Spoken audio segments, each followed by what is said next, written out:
আসসালামু আলাইকুম। আজকে আমরা দেখব ছাদ বাগানে প্লাস্টিকের বোতলে কিভাবে ফুলকপির চারা রোপণ করতে হয়। প্রথমেই এজন্য আপনাকে বাগানের 60% মাটি নিতে হবে, এর সাথে 30% গোবর এবং 10% বালি হলে ভালো হয়।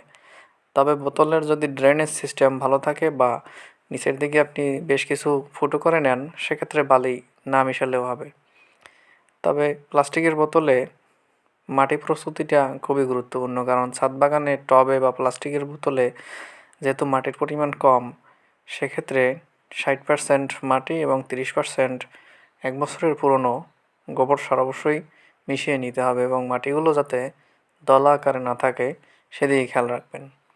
এরপরে চারা নির্বাচনের ক্ষেত্রে আপনি বাজারের বিভিন্ন কোম্পানির হাইব্রিড F1 হাইব্রিড ফুলকপির বীজ কিনে সেখান থেকে নিজে চারা করে রোপণ করতে পারেন, কিংবা বাজার থেকেও করতে পারেন। তবে নিজে বীজ থেকে চারা তৈরি করাটাই হচ্ছে উত্তম, সেক্ষেত্রে আপনি ভালো মানের চারা পাবেন।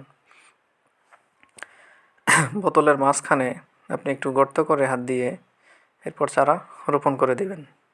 চারার গোড়ায় আলতো করে একটু চাপ দিবেন, যাতে পানি দেওয়ার পরে মাটিটা ঠিকভাবে থাকে।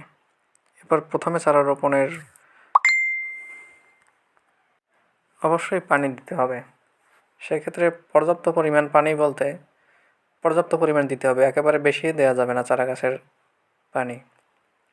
এরপরে প্রথমে কিছুদিন চারা গাছটিকে ছায়ায় রাখতে হবে, ছাদের যে অংশে ছায়া পড়ে সেখানে রাখতে হবে। আমার ছাদ বাগানে আমি প্লাস্টিকের বোতলে এভাবে ফুলকপি চারা লাগিয়েছি।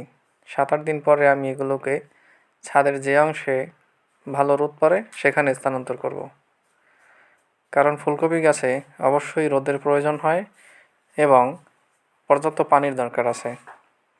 এভাবে আপনারা প্লাস্টিকের বোতল বা বস্তা বা টবে খুব সহজে ছাদ বাগানে ফুলকপি চারা রোপণ করতে পারেন। ধন্যবাদ সবাইকে।